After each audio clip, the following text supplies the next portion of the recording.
Hi friends, welcome to this video review of Samsung Galaxy S3, a former Galaxy flagship which now prepares for its second innings. There are a lot of reviews on this device already, but one more to keep us all updated on the current market value. Given how much the market has changed, won't be a complete waste of time, will it?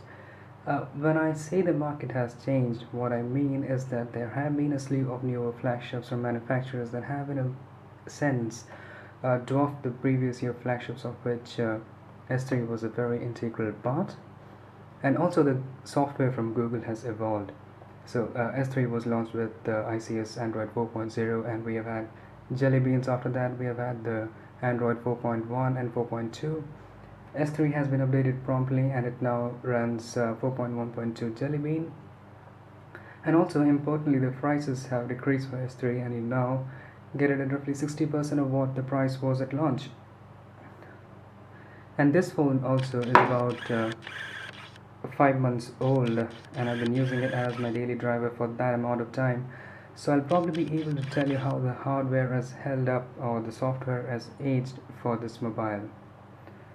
So I've already probably made a striking case of having a review of Galaxy S3 when everyone is going gaga over Galaxy S4.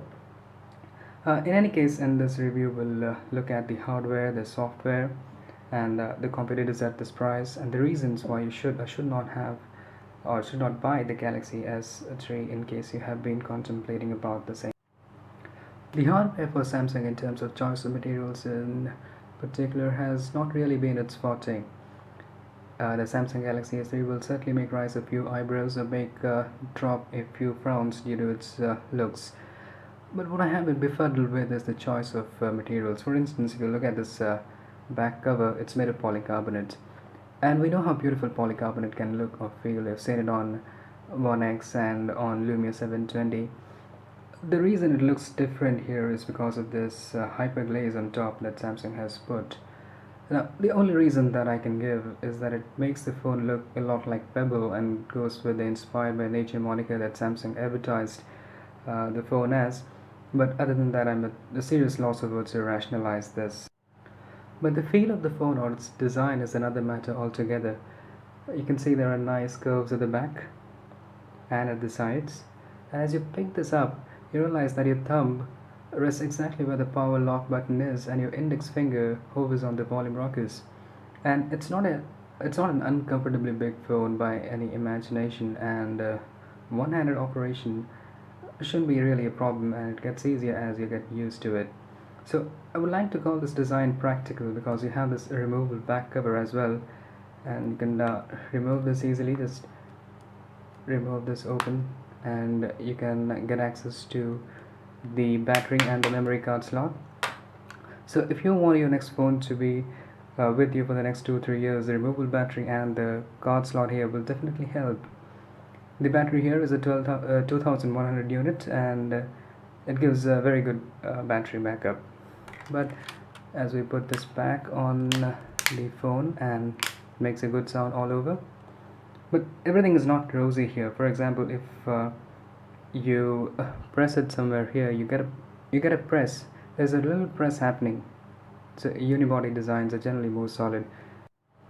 Under the hood, there is an Exynos 4412 quad chipset, Samsung's own homegrown chipset with 1.4 GHz A9 CPU and Mali 400 GPU.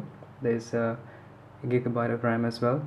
The performance of this brings us to our second unit, which is the software. Galaxy S3 runs Android 4.1.2. So this is the international version GT3 19300, and it runs the 4.1.2 Android with Nature UI on top. It remains very close to the Android experience, but the UI has been changed here and there, just like the settings you saw. It also happens in Android, in contacts, messages, music players, call logs, etc., where you have this TouchWiz UI instead of Follow UI of Android. And you also have some transitions here and there. For example, while you open up the app drawer or close it, so the transitions or some sounds which set it apart from the vanilla Android experience. But what I want to emphasize here is that the software experience of S3 has been very pleasant for me. I've always used a separate launcher, and I've never had any unwanted lags, no restarts, or any kind of sudden freezes, etc., over the entire 5 month period. Also, one other point that I want to bring up is Samsung does include a lot of bloatware, as we call it, along with the software, which you don't find now as you move through the app drawer. And the reason is that most of the bloatwares have been disabled in the settings. You can do it by going to the application manager, and you have all your applications that are installed on your machine, whether it's from the manufacturer or it's by you. You have all your applications here, and you can disable any of the applications. For example, I have disabled so many of them. I have disabled the Samsung apps like the Suggest, S Voice, Samsung Account, and all those kind of backup and services that Samsung provides. And it helps me increase my battery life as well. Instead of having power saving mode or depending on third party applications, you can disable all the apps you don't use, and the difference in battery life will definitely be evident. The Samsung Galaxy S3 is available in India at 27,000 Indian rupees. And in terms of alternatives to this phone, there are quite a few. But I would like to mention two or three phones which one might definitely want to have a look at. One is the recently announced Sony Xperia SP, which retails at around 25,000 Indian rupees. It comes with a more capable dual-core Crate processor and Adreno 320 GPU. The GPU is a real asset to Xperia SP because the S3's Mali 400 hardly holds a candle to it. Apart from that, it comes with a 4.6-inch HD screen and a bizarre combination of back cover, removable back cover, but not non-removable battery. And the other phone is the most tempting. It's the Google's own Nexus 4, which comes with the latest software and a very capable hardware. It has all of 4 cores of great variety at 1.5 gigahertz and the Adreno 320 as the GPU. It also has 2 gigabytes of RAM, which is double that of each of S3 and Sony Xperia SP, and it's currently available in India at only 26,000 Indian rupees. But it does not have the same kind of penetration as does the S3. Now, this brings us to the business end of our review, where we go over reasons why you would want or not want to buy the Samsung Galaxy S3 at this point of time in case you are looking out for a smartphone. Now, we'll also count these reasons, but they're not in terms of any increasing importance or anything like that. We'll still count them. And first are the reasons for not buying the Samsung Galaxy S3. Number one, you're the kind of person who is looking at absolute best in terms of hardware and software experience. Samsung Galaxy S3 is not that. You have Samsung Galaxy S4, you have the HTC One X, which have in terms of hardware and software experience, they provide much more than the Samsung Galaxy S3, and those are the phones you want to go to. Number two, you have at least 2 phones which can perform better at benchmarks and have a vastly superior GPU than S3, and they come at a lower price. Obviously, we're talking of the SP and Nexus 4. And number three is you do not like the S3's build materials and you do not want to give the build quality a pass. But there are also reasons why you would want to buy the Samsung Galaxy S3. Let's count them. You're looking for an overall value for money and not just the best smartphone.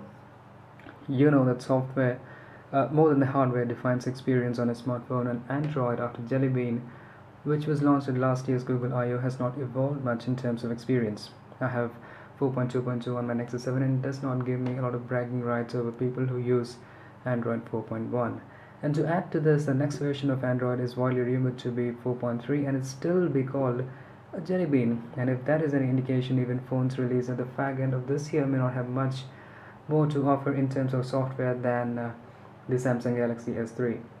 And number three, in any case, the Samsung is committed to give latest releases to all its previous flagships, which is why there is no real danger of having S3 outdated in terms of software anytime soon. Number four, there have been more than 50 million people with the phone, hence the tips and tricks, the guides and complaints have all been well documented. And in case you have a problem with your S3, it probably has been written somewhere and the solution provided over the internet. And number five, which is also related to number four, is the availability accessories of this device: hardcovers, screen guards, battery, just name it. And this device has a better collection for itself than any other device. So this sums up the review.